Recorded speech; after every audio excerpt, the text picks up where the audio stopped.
get you closer than them all. They are lights, oh, but you're greater than them all. We are walking in the light. It's walking in the light. Diaspora show. Oh, oh. Okay, this is directly translated. And I could ask myself, there's no one who's just saying, we've looked at your papers, so I wanted to know what was wrong. Yeah? And we've looked at your papers, and we found we needed someone with this, and you have this. Do you also know this? No one asked me such a question, okay? So they could just say, we looked at it, and unfortunately, we found someone who fits for the position, okay? So they don't tell you anything else. We found someone else who fits for the position. We wish you all the best in all your endeavors. So they don't want to hear from you anymore. That is very clear when you get that reply. There were so many rejections. So I stopped applying. And then the job center in Germany, by the way, if you're jobless, they help. They help. You go enroll at the Agentur für Arbeit. And then, so I enrolled there. They took me in, and I went through, I remember I went through a course. I did an integration course, okay? During that integration course, we did life in Germany. So it's like I was studying for a whole year again. After doing my A1 in Kenya, I came here, studied again for a whole year. I was learning German. And that's integration course, and das Leben in Deutschland. This is the life in Germany. They paid it for me, free of charge, even transport, everything. So I did this integration course, and after that integration course, they offered again learn how to apply for jobs. So that's why we made our resume, okay? We polished it. We removed all the gaps, because in Germany having a gap in your resume is also a problem. And now I had a gap because of the break I had taken while taking care of my son. Okay, so we polished, removed the gaps, and put something in the gap. Even if you're taking care of your son, you put that thing that you are doing. I stopped to take care of my son. During this month, I traveled to Kenya to Germany from Kenya, and I was settling in. Okay. So that's how I did it. And after polishing that CV, I was able to apply. Okay, again. Then I started getting responses, okay, positive ones. And even some companies offered me what do you call Probearbeit tag, like you go to probation for a day, okay. And so that was when I was living in a different city, okay. I had to move from that city. I moved. That's what happened. And so I stopped applying for jobs again. I moved to this particular city that I'm living in, Osnabrück, and again that's what happened again. So I continued applying for jobs, and still got rejections here. I got rejections here as well. But one time there's another NGO here in Osnabrück. They help immigrants. They were having another course for women in IT, okay? So they said, we want to put you into the job market. And I went and joined that program. After that program, I immediately got an internship at the University of Osnabrück. And after that internship, I got my first job. And now I changed jobs 2 months ago. Wow. So it's been a ladder. You know, you asked, the question was very simple, like, how did you get into software engineering? Was it easy? So it's been a story, like I've even cut it short. It's been a ladder. You apply, you get rejections, you have to find out why. And then you polish your resume, learn the language, and then find the right people, right programs, join them, and then you get in. So after the internship at the university, I landed my first software engineering job here in Germany. I did it for 3 years. Then I changed just the other day. Wow, yeah. Amazing. In this internship, were they paying you? They were not paying me. So how are you surviving? I was already with my husband here. Ah, yeah, okay. Yeah, so that was okay. He was taking care of everything. And Amazing. yes. And I was also under, I had my little boy. He's now 4 years old. And by that time he was very small. He was, for that whole year, you know, when you get a child, the family, the office of families, they support you, okay? With some money, because you're sitting at home and taking care of the children. Oh, wow. So, you know, some people think that life is so easy when you go to Germany or when you go abroad, but it's good when they hear this, yeah, so they know that it's not that easy as they think.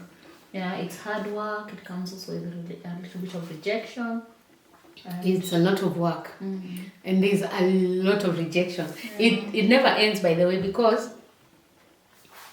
even where you live, you are like, in this village, I can say, oh, I'm the only black in this village.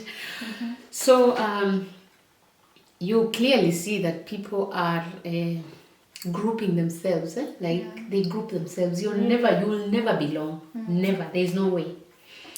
People group themselves. People can have a party there.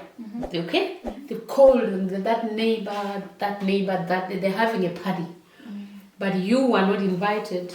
Seriously? Yes. So can you base that on racism, or it's just kind of prejudice that they have? It's not racism. It's not prejudice, but it's just like they feel, okay, you will never belong. I was just talking about that thing of they talk about integration course so much, and they make it to be a big deal when it comes to, even you're applying for paperwork, you want to get permanent residence, you need this integration course. It's a must. And you know, the integration course is about the life in Germany, how you integrate into the culture. Yeah, but if they have a party, yeah, why should they leave you out, and that's when you can get to integrate? Yeah, that's how you get to integrate. But if you leave me out of your party, then how will I integrate? I've just studied integration, and in the integration course, we are told you learn about the culture, the people, the music, the food. Yeah. How they live, and I'll get to know. I want to put it into practice. I want someone to tell me, come over. Okay? Yeah, but you know, also in the German culture, you have a neighbor and you don't know each other. You don't know each other because you just say hello. Exactly, hello, and you pass. The problem is when we move in, we are the ones who came in, okay? And especially if you move into a village, you will probably meet with people who are born there, okay? So it's most definitely clear that you will never integrate, because these people have got their own clique or clan. And I don't know whether you've heard of something called Stammtisch.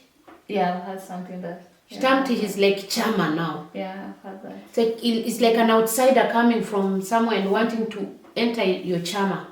Like when you have, we have the Kenyan chamas, you know. Have you seen a German entering the chama? No. That's it. So what would they be doing there? Like, seriously? So I was just thinking, it's not racism. It's just that, like, it is their way of life, okay? And they would feel this is the stranger in the room if they invited you for that party. Yeah. Or maybe they feel... But being that you're married to a German, I mean, it should open more doors for you to get into such cliques. It should. Yeah. But you know, do you know that even the Germans themselves, they face discrimination when it comes to a German who's married an African. Those people, they are discriminated against. Yeah. When you see such people, they also go through a lot of trouble. Really? Yeah. Because people just think where they were born, they think, what has he done? Why didn't he just get a woman from this place? Why did he have to go all the way to Africa to...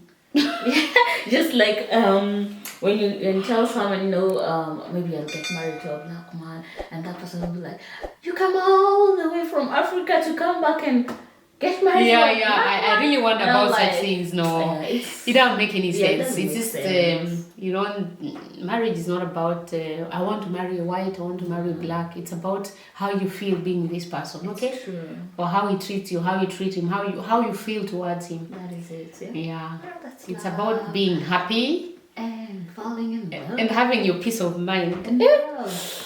I can't imagine being with someone I don't love. Oh God. Me too. Oh, yeah. Oh. Yeah. No. Yeah, totally. So that's it. I think I've answered your question now. Yeah, and how do you feel raising these Boys, Yeah. I feel so energetic. Those boys, they put me. Hey, oh my God. Do they have like feel like they have some identity issues? Maybe that they're Currently, mixed yeah. They know that they are mixed, but I don't know. So do they feel more African or they feel more German? The small one says all the time. He says, "Ich kann English." Im Kindergarten meine Erzieherin, die können Englisch nicht. Ich kann Englisch, ich kann Deutsch. Meine Mama is English und mein Papa is Deutsch. Do you teach them a little bit of My mom is English and my dad is German. Yeah. That's what he says. And he says, me, I can speak English, I can speak German. Yeah. I'm better than other kids. Yeah, they are. Yeah. That's what they say. Superpower. Small one. And the big one, the one who's the 9-year-old now. He's going to class 5, so he'll be changing schools. He's just proud that he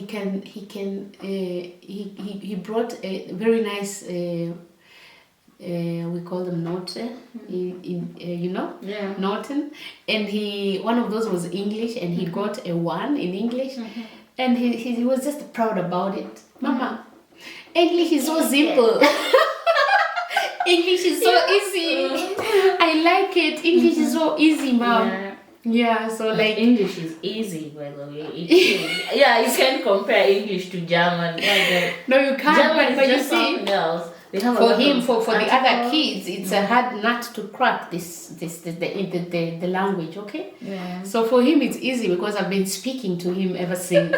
So this finds easy walk on the water. Yeah. But okay, the discrimination part. Oh, I haven't. I don't think they know. I don't think they know who they are. They haven't noticed their skin color. But of course, the 9-year-old, he used to come before he joined school. He used to tell me, Mama, how come we are the only, now he's telling me in German, wieso sind wir die Einzige, die so braun sind in die ganze Welt? Yeah. So for him, he knew that the whole world, he just thought the whole world is about, about this place that we live, okay? Yeah. So he could see no other person who is brown other than the two of us. He could just ask me sometimes that question. Wir sind die Einzige, die braun sind, Mama, die ganze Welt. So you know that thing comes up, he's telling you, how are we the only brown people in the whole world? Now, even before I answer that question, sorry, but it used to make me, sometimes they ask questions like, I really want to laugh. So I'm like,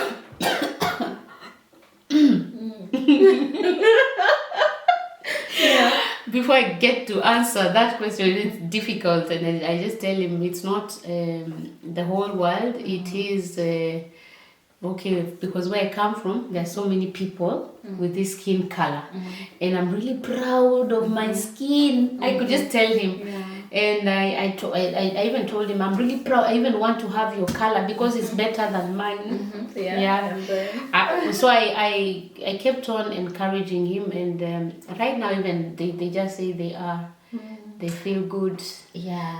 They really feel good to be them. I can imagine in the village, because I remember one day I was going somewhere in Brandenburg, and it's quite a village there. And then there's this kid, I think she had never seen a black person, a dark person, and then she was like, Papa, look, and grab a bench, and this just growl. Imagine Growl. it.